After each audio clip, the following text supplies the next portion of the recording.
Three, two, one, go. Hello, everyone, and welcome back to another episode of The Host of the Steelers. This is episode three in our series so far. Once again, we're featuring our guest today, the host. Host, how are you since we last recorded? I'm great, Alex. As you know, inching closer every time we do a show to real training camp starting, and then the season. Within 100 days, we are, Alex. 100 days to go within that. Yes, we'll get to that at the very end as well. Um, with that, we'll get into some topics for the Steelers this week. We've actually had a okay amount of news and catching up on some old news as well. So let's get into it. First, we'll start off with uh Steelers tight end Darnell Washington. It's kind of their de facto second tight end right now. More of a blocking tight end right now than a catching tight end, especially last year. Darnell Washington expecting breakout season. Pittsburgh Steelers tight end Darnell Washington is confident he'll make an impact as a pass catcher this season. He's quoted as saying, I'd say this year is different for me because I know the ropes of the NFL a little more. Last year was my rookie year, so I was going into it like I don't really know what this is like. This year, I feel like I have more of a grasp of things. Personally, I do expect at the same time I will still have to build trust with the OC for him to call what he wants to call. Still got to build trust with the QBs, but yeah, I think so. He also said, for me, it's very exciting to be in a very tight end friendly offense, just some different schemes from last year. Washington said, going against our defense, they expect it to be like last year, but when you change it up, it's an adjustment for them as well, but it's still very exciting. Washington's impact was confined mostly to blocking last season, according to Pro Football Focus. 71% of his offensive snaps were spent as a blocker. There will still be heavy emphasis on the run as Washington enters year two. Now with Smith calling plays, but he believes the Steelers will now have new wrinkles for him to line up as a pass catcher as well. Host, what do you think about Darnell Washington's potential for blocking and pass catching going into season two? Well, he proved himself very well last year as a great run blocker, great pass protection too when he was held in to protect the QBs that happened to be back there. And this offense is going to benefit him this year. Arthur Smith coming in, loves to run the ball, loves more blocking, likes to utilize the you know tight ends a little, even though he didn't utilize Kyle Pitts a lot down in Atlanta. I think he's gonna these guys are going to benefit a little bit more because that's the Steelers have two good tight ends, and Pat Fryermuth, along with Washington. And you never know, Fryermuth injury prone a little bit. Washington could get in there and get a majority of the reps, and he could have a breakout season. Yeah, I think one of the reasons he didn't use Pitts or as much is because Pitts is more of a receiver than he actually is a tight end. So I think he'll like to use Darnell Washington a lot more because he does like guys who block a lot, which is what Darnell primarily is used for. But obviously they're looking to get him more in the pass game. This year, last year a lot of well not a lot, but there were times he was wide open and they still wouldn't even throw to him. But also they have um obviously better offensive coordinator and improved quarterback play this year as well. We'll move on now to talk about James Daniels. There was news coming speculative news coming out on the OTAs last week. Steelers not expected to extend guard contract of guard James Daniels. Um, Pittsburgh Steelers will not be extending the contract of starting right guard James Daniels. Reports that Daniels heard from the Steelers, who told him nothing's going to happen. Daniels signed a 3-year, $64 million deal as a free agent back in 2022 and has been impressive the past two seasons.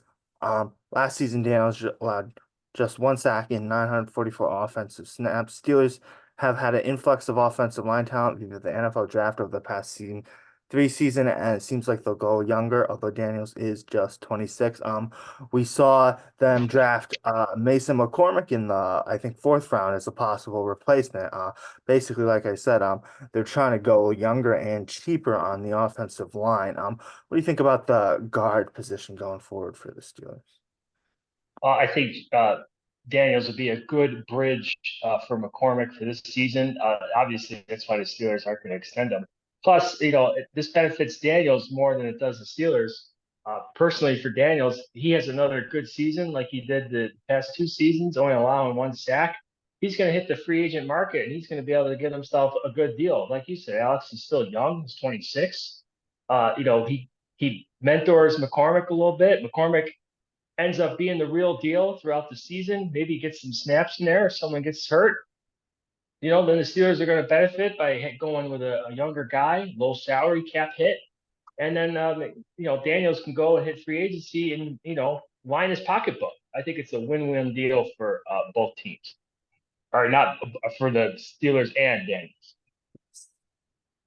All right, we'll go into talking a little more about the offensive line here too. Pittsburgh Steelers have been starting Nate Herbig over Zach Frazier at center at OTAs.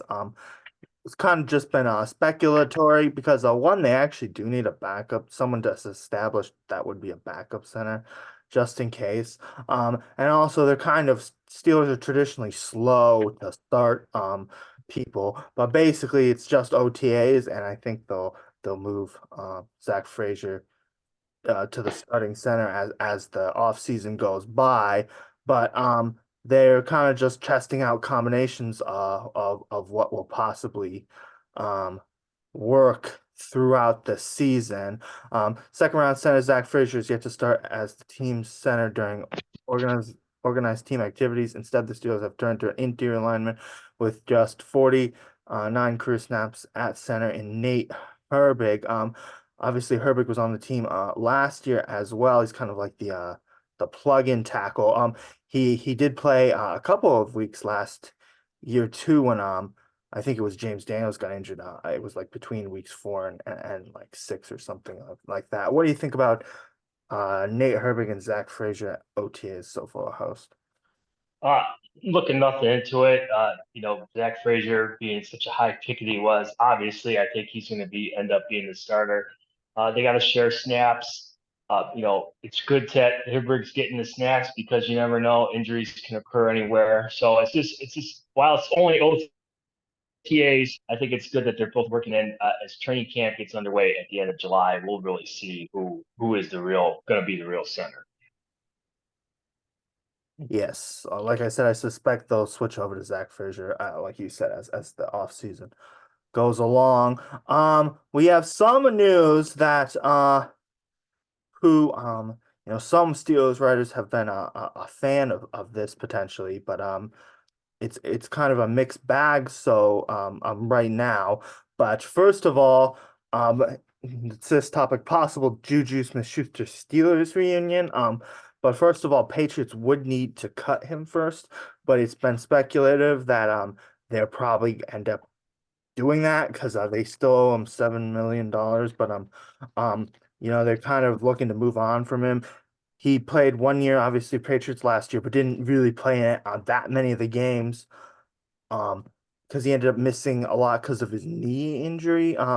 But it's speculative that Patriots are going to cut him, and it's been a mixed bag of people who think should Steelers bring back Juju Smith-Schuster or not.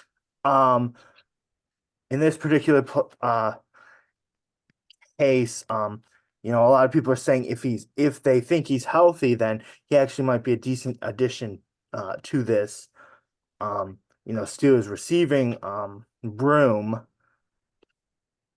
But obviously we don't know the status of his knee, and we don't know how much he has left in the tank in general. Host, what are your thoughts about the possible Juju Smith-Schuster reunion for the Steelers? I'm not for it. The fascination the Pittsburgh media has with bringing back players that have played for your team is just unbelievable. They get excited every time a player that played on a team is talked about getting released or talked about being a free agent. we've already been there and done that. Do we really want Juju Smith-Schuster back? I personally don't. The guy was great for a couple of seasons, absolutely. But he was a pain in the locker room with his TikToks. He dancing all the time. We don't know if he was serious. Uh, you know, as much as Antonio Brown was a fool, it led to the whole Antonio Brown situation because Juju Smith-Schuster was named team MVP to set Antonio Brown off down this crazy road that he had. So, I think Juju Schuster realized he had it good in Pittsburgh. Now that he's been on the Chiefs, now that he's been on New England, he sees how it is on other franchises, and he sees that what he got away with being on the Steelers and Mike Tomlin, the way he doesn't really police the locker room, as you say. Now he wants back, or there's talk about him being back. I'm just not a fan of it. I'd rather have them go out and get someone else, and maybe they become a player that can help the team more than Juju Smith-Schuster. Yes. I don't think they'll end up bringing him back. I wouldn't hate it so much, but I think there's probably better guys that you could get. And also, yeah, I wouldn't hate it just because they could still use one more receiver possibly, but also it's like if you're just gonna get Juju, you could possibly just use the rest of your guys anyways. But I think he could do something with them. But ultimately, I don't think they'll end up signing him anyways. Moving on to another intriguing prospect going into his second year, although really it'll be his first year because he ended up tearing his ACL in training camp last season, and that's Corey Trice returns to the field for the Steelers. Um, Pittsburgh Steelers got a young member of the cornerbacks room back in action to start off-season workouts. Steelers look like they'll be able to get some reinforcements at cornerback without having to lift a finger with injured rookie Corey Trice Jr. returning to work out with the team this month. He's not cleared for contact yet, but he has been doing all the non-contract drills and working out during the OTAs as well and doing a good amount of on-field um work. Trice was shown to be participating along Jalen Warren, Mike Robinson, Joey Porter Jr., and Russ Wilson, among others. And Joey Porter Jr. himself was also excited to have Corey Trice Jr. Back on the field as well. What do you think about Corey Trice Jr. host going into theoretically what is his second year? Well, he was a draft pick last year, of course, towards ACL. Uh, Pretty good in college, but he's injury prone. Knowing that, Steelers still drafted him, then he ended up getting hurt. As long as he's healthy, he could bring, make an addition onto the field, make some plays. He'd go along good with Joey Porter Jr. and Dante Jackson, of course, who they got in the trade with Dante Johnson. So I hope that he remains healthy and he can be an impact this season. Yes. It'll be an interesting cornerback room for the Steelers right now. Obviously Joey Porter Jr. is their star corner right now, and Dante Jackson, who they trade, like you said, they traded for. They have high hopes for. So we'll see how good he can produce in this defensive scheme. And also, like we said, youngsters Corey Trice is returning, and they also have another youngster in Darius Rush as well, and even the Texas cornerback who they drafted sixth round as well could have some potential there as well. So cornerback room definitely a position group to look out for as the off season continues. Now we have another. This is kind of a two-parter, but almost a one. Mainly the first story is the more interesting one. But former Steelers defensive back Patrick Peterson called Mike Tomlin after the team signed Russell Wilson to tell him that he finally has a QB with credibility and someone he can count on to be in the lineup, throwing shade at Kenny Pickett. Um, Host, what do you think about Patrick Peterson's comments there, first off? I thought they were pretty funny for him to say that. But let's slow down on the Russell Wilson here. Okay. I know he's going to be in the lineup. I got a question for you, Alex. What do you think of all the PR Russell Wilson is doing in the Pittsburgh area? Shows up at the Pirates game. He shows up at the Kenny Chesney concert last night. This guy's everywhere, making it look like he's the good guy and getting trying. It just seems like he's begging for the fans to like him. He shows up at every kind of event, and it just kills me. I don't know how much he's paying his PR group, but it's kind of out of control in my book. If he's the just because he's showing up at every PR event that is in the city of Pittsburgh doesn't mean I'm going to like the guy any more than I do. You got to go on the field and win if you want me to like him. I mean, what do you think of all this with Russell Wilson? And he was at a NCAA tournament game earlier in the year too. Um, Russell Wilson. I kind of like Russell Wilson just because, like Patrick Peterson said, he brings some good veteran presence and credibility to the quarterback room, and we'll have to wait and see on Justin Fields. I was listening to a podcast, yesterday talking about how much Steelers will end up incorporating Justin Fields into the offense, and would that be able to lend them any credence to how good he could be in the future. But we'll just have to see on that. I like them getting Russell Wilson in general just because of his just kind of a safety net having two quarterback options and obviously upgraded QB play. As for the him, that's kind of just classic Russell Wilson though.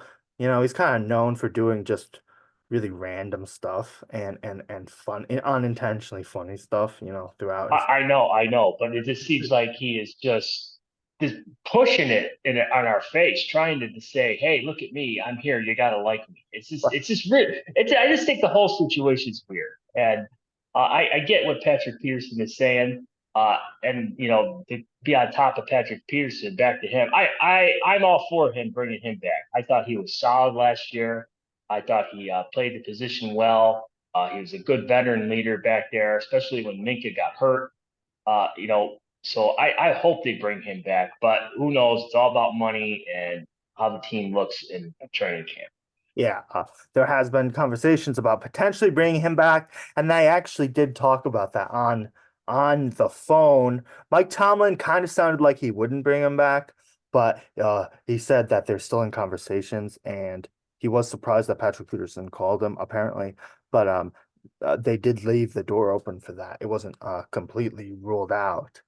And as for Russell Wilson, remember with the Broncos, he had the Subway sandwich, and he also did lunges during the on the plane. Oh, also this was in Heinz Field too, when he was still on the Seahawks before the Sunday Night Football game. He was doing imaginary huddles. uh, it's just I don't know what else to say. It has uh, begging me to like him written all over it, and I'm not gonna like him until I see 10, 11 wins in the win column. I'll just leave it at that. All right. And we got an interesting one I thought I'd throw in here to about wrap it up, but I thought it was funny just because it was annoying to hear about. But Steelers' decision to release this former Pro Bowl wide receiver came as a total surprise to him. Um, Allen Robinson was surprised that the Steelers cut him in March. During an interview this week, Robinson admitted that he was definitely surprised by the Steelers' decision to release him. He said, "I know for them, we're doing a lot of changes over there, schematic changes and different things like that," Robinson said. So it was a little surprising, but at the end of the day, it's part of business. I've been in this thing now going on 11 years. Despite playing the entire season for Pittsburgh, Robinson only caught 34 passes for 280 yards. And if you combine the fact that the Steelers were able to free up 10 million in salary cap by cutting Robinson, it was a decision that made sense for the organization. Which I think it did come out to money, but I think it was kind of like, well, maybe we'll cut him and sign him back. But for me, I was a fan of just cutting him and not bringing him back and just seeing what else he could do on the market.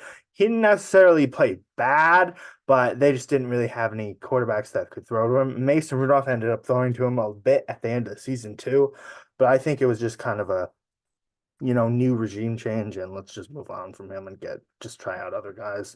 What do you think about Allen Robinson, host?